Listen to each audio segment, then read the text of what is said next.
JMC6000 here with a brand new JMC review of the 2024 GMC Acadia AT4. Check that out, AT4. So here it is, and let's kind of go through some of the things about this GMC Acadia, and then I'm going to pull my family. But before I do, as we go over this brand new 2024 GMC Acadia in white frost tri-coat, it's almost like a pearl in this paint. It's very bright out here, but the sun's going through some clouds, which is nice. Okay, so we have, number one, we have LED high beams and low beams, LED running light right here that also dubs as the turn signal. We get LED fog lights right down here. Because this is AT4, we get some heavy duty, oh yes, tow hooks right down here, heavy duty tow hooks. And then on the side, pretty big and wide vehicle. We get, because this is the AT4, we have Goodyear Wrangler all-terrain tires in 265 R18. It's actually the Goodyear Wrangler territory. 265 R18 tires. We have the running lights right on the side here. It's kind of a GMC, or not JMC, but GMC trait. And then also around back, we have LED tail lights, LED running lights, LED. Where's my backups? Oh, the backups are right here, right next to the reflectors that are mandatory. And then we also have a LED brake light. We got the rear wiper here, and then let me kind of pop open the back real quick if I can. There it is. As you can see in the back, we have plenty of room, just like that last week I brought you the Chevy Traverse review. We have plenty of room in the back seat here. We can easily fold these down if we wanted to. But unfortunately, just like Traverse, I have to move the second row up a little bit in order to fold these down flat. Some third row vehicles, in order to get the third row to fold down, you don't have to move the second row. Anyway, got some nice storage down here, just like in the Traverse. Floor mats are all right here.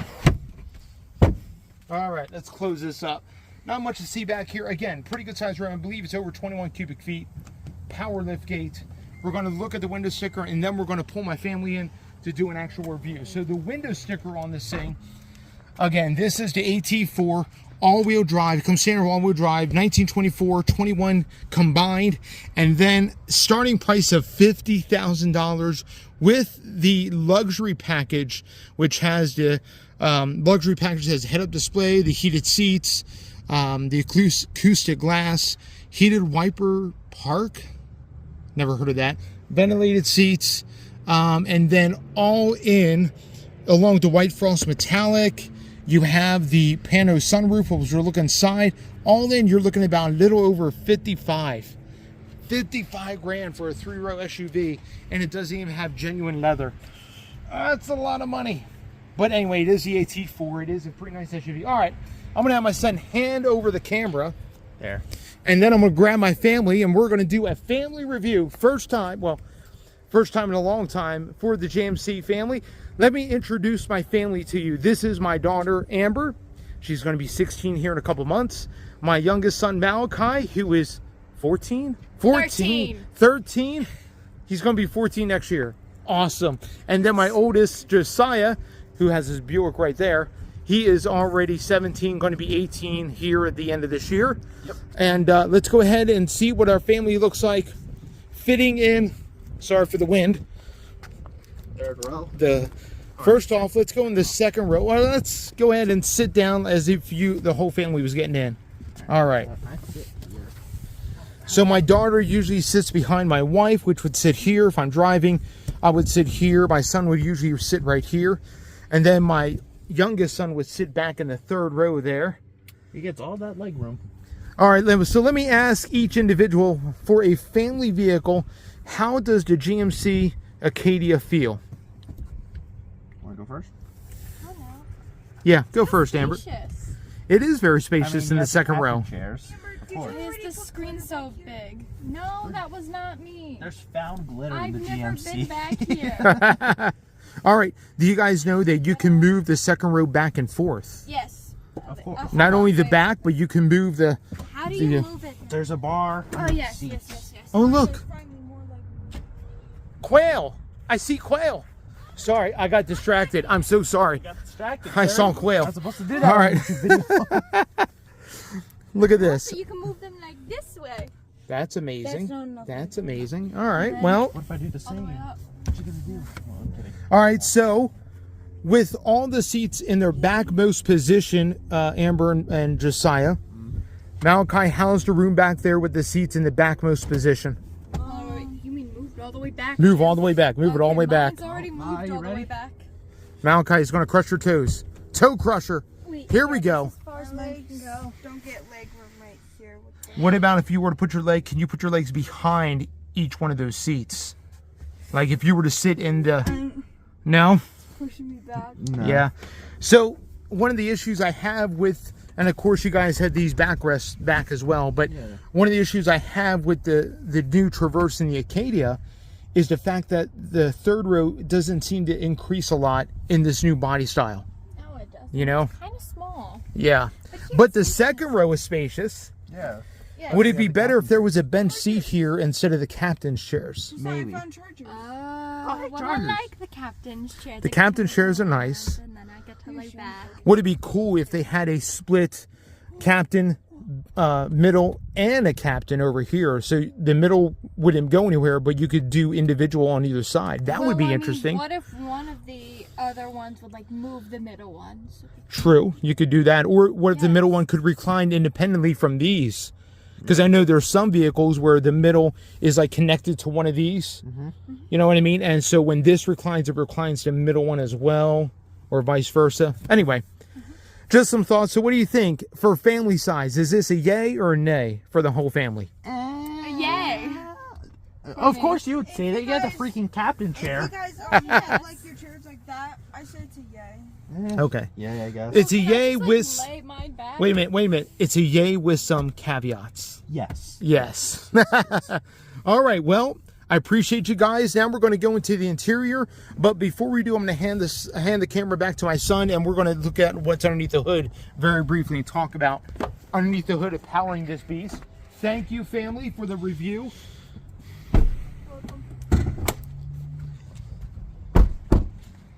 You guys can go back to your regularly scheduled programs. Whatever that means. I don't know. You mean TV? All right. We have an all new, which we're going to go over. In fact, as you're seeing this, I already went over this engine in depth, but this is an all new engine. It's actually based off the 2.7 that's found in the Colorado Canyon, found in the Silverado. It's a little bit smaller. It's been, I believe it's de-stroked. It's the same board, but it's been de-stroked. This is called a 2.5 LK0 engine, if I remember correctly. Puts out 326 horsepower, about 325 pound-feet of torque, so good horsepower, good torque. It is turbocharged. It is direct injected only, which is kind of sad. But again, if you want to know more about this, please check out my GMC Garage Talk review I just put up this Saturday, where I talk about this engine a little bit more in depth. All your points of access are pretty easy. Air filter here. You can add oil here. You can actually check your own oil in this thing. Some engines you cannot. Battery right here, which is very easy to get to. The brain, the engine control module is right here, the computer. Overflow for the radiator. We got brake fluid right there. So a lot of the touch points, how to access stuff is pretty easy, especially compared to the V6 as of before. But anyway, let's go ahead and go inside and we'll get my likes and dislikes out of this GMC.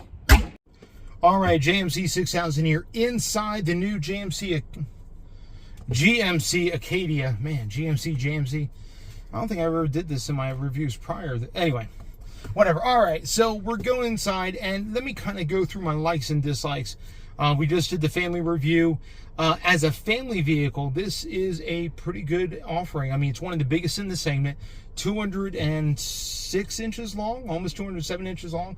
One of the longest in the segment, and we saw the third row room. We saw the behind the third row. But can you give me our likes and dislikes over this GMC Acadia and what you get for 55 grand? Now, this is in the premium space. Now, there's a couple contenders in the premium space. You got the Mazda CX-90. You have, you start pushing into maybe the Acura. I would consider the Acura, like the MDX, in the premium space versus luxury. And then maybe the Infiniti is starting to push in the premium space Anyway, you have this kind of in-between vehicle that's pushing into premium, not necessarily luxury. If you want to go luxury, you go with the Buick, but it's pushing in the premium. But what do you get for 55 grand? Well, it is the AT4 package. We do have the luxury package. We do have the pano moonroof. It takes forever to open. I'm not gonna open it anyway.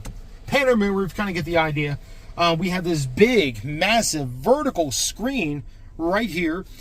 We have some hard controls to turn off your aircon, to put in auto mode, to adjust the temperature right here. You can sync that up so adjusts both the passenger and driver. You have the fan speed adjustment right here. That turns on the AC. This is also the adjustment for, I'm sorry, not the adjustment, but this turns on the front defroster, and this turns on the rear defroster. One of the nice things you can do if you don't want to use any of these, you can always do it that way, or you can, whatever, it will go away here in a little bit. But, and then if you want to change where the air comes out, you have to actually go into the screen and you have to actually click where the air comes out, just like that. Same thing with your heated seats. It's all on the screen. Heated and ventilated seats. It does have ventilated seats because this is the luxury package, which is pretty nice. So it does have the ventilated seats. Anyway, and then if you want to use recirculate, I believe that's it. Oh no, this brings up all your aircon features. Recirculate is in the screen. So if we want, we can get rid of that. We'll just go back to home, go back to maps. Okay, so let me kind of give you my likes and dislikes with the GMC Acadia. Number one, just like the Traverse, I think the new Acadia looks great. I'm not a big fan of white, but as far as the overall look of the vehicle, this AT4, it has that rugged kind of off-road look. It does look great. It does have that rugged look to it, and I do like that about the Acadia. And then number two thing that I like about the Acadia has to be the electronics. This is a Google-based infotainment system, and it works well. I'm not a big fan of this kind of vertical orientation. I think I like the Traverse better with the landscape versus, when I have to adjust some of my aircon features down here, I have to take my eyes off the road in order to look down here to adjust some things. It's kind of a downside of this vertical orientation, but the screen is very high resolution. It looks great. So I think that's a very important like for me. And then finally, my third like that I have for the GMC Acadia has to be the interior space. Again, family approved. They give it a yay with some caveats, but most of all, it's really spacious. You don't feel like you're claustrophobic in here. It feels big. It feels substantial. It drives down the road with a sense of heft to it. You can tell this is a heavy vehicle, I will say that. But it drives down the road as a hefty, heavy vehicle, and it feels that way. So a couple negatives, not everything's rosy, but a couple negatives that I have with this GMC Acadia. Again, want to highlight. So last week I gave you the Chevy Traverse, and I said the interior build quality was a little questionable in the Traverse. I am happy to report it is a little bit better in here. I can't pop this out as easy like I did in the Traverse. It seemed like the Traverse was just unfinished. This seemed very much finished, very much well put together. That'd be another highlight. Very well put together machine. A lot of the points in here are soft touch. Nice. I like this faux wood. It is faux wood, but it actually has a nice graining and look to it. That could be a little bit better. You check that out, son. This a little bit of gap right there. It's just that doesn't look unfinished. Some of these newer vehicles, they don't look finished. Oh, we have another gap right there too. Yeah. Anyway, the quality is a little bit better, but it's not up to par, especially for the price point. I would say, interior-wise, a CX-90 is better in the same price point than this is. I will say that. Okay, but this has better technology than the CX-90. Anyway, it's a give and take. Awesome. All right, so a couple downsides about the GMC Acadia. Number one, the seat comfort. This has very hard seats to it, and my son has commented upon that, but the seats are not very cushiony. I mean, it's kind of hard. They're kind of stiff. I don't know. Maybe they need some time to break in, but the seats are very stiff, very hard. And I heard a lot about that, about GM vehicles, whether it be this or the Silverado or the GMC Sierra or whatever vehicle. I heard a lot of people complain about the hardness of GM seats. For me, that'd be a deal breaker. These don't have a lot of cushion to them. Yes, they are ventilated. Yes, they are heated. That's awesome. It's great, but I wish they had more cushion to them. They are very stiff, very hard seats. Number 2 low light that I have, besides the interior fit and finish issues, this powertrain. I said this in my Traverse video. I'm going to say it again in this powertrain. It sounds whiny. It sounds groany. It's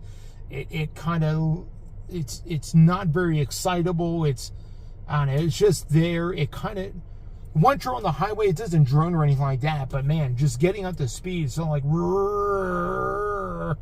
it's like, you can tell it's a 4-cylinder just trying its hardest just to move this massive vehicle. Now, it does accelerate fairly decently, fairly well, but it doesn't sound the best. And then final low light, in this particular GMC Acadia, I'm going to say it before, like I said in the Traverse video, I'm going to say it again. What is up with this shifter? Oh, I can't stand it. Oh my goodness, I feel like I'm going to break this stupid thing. Because naturally, for example, in my Maverick, turn signals on this side. Yep, wipers are on this side. Nope, not in this thing. It has this stupid shifter right here, and the wipers are combined in this little tiny stalk thing here.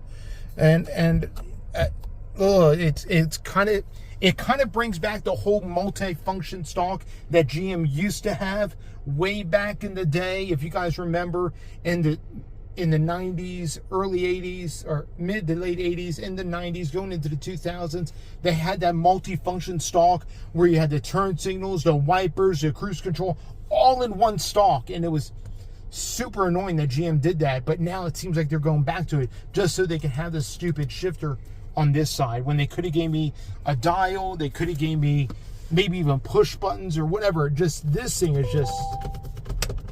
just cheap. It's junk. I hate it. Absolutely hate it. And the paddle shifters, I mean, if I press on the wrong way, I feel like I'm going to break the top of the tabs off. They're the most cheapest feeling paddle shifters I've ever felt, and it's unacceptable in a 55K vehicle.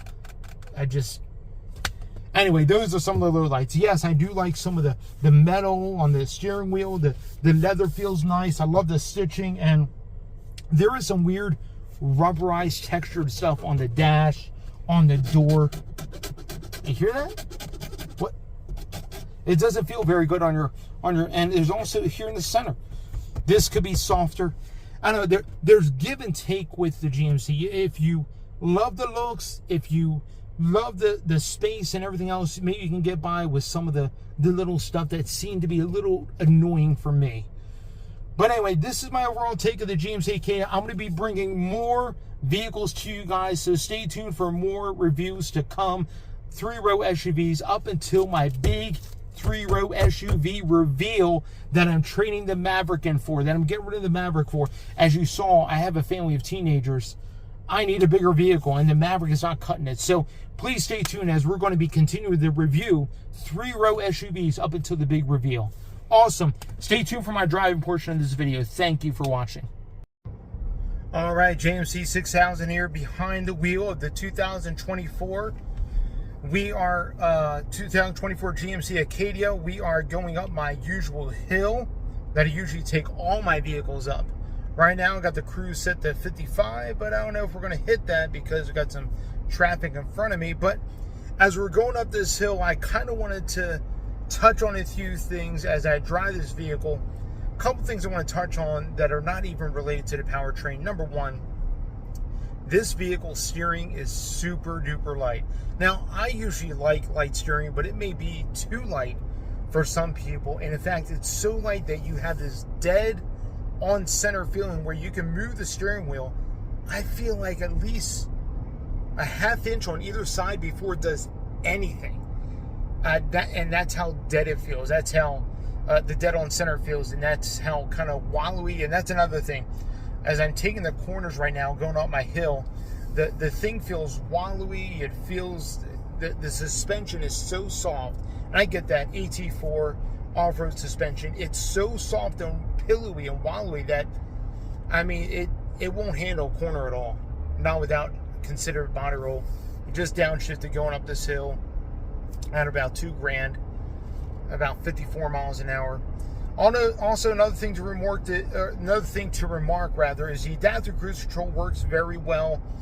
The lane centering, though, I don't know if this thing has lane centering or not. I haven't found that feature. I have lane tracing, or at least it lets me know if I depart my lane, but it doesn't want to center in the lane at all. Not like some of the hands-free features or hands-free vehicles that can actually do lane centering for maybe 10 seconds at a time. This doesn't want to do any of that at all.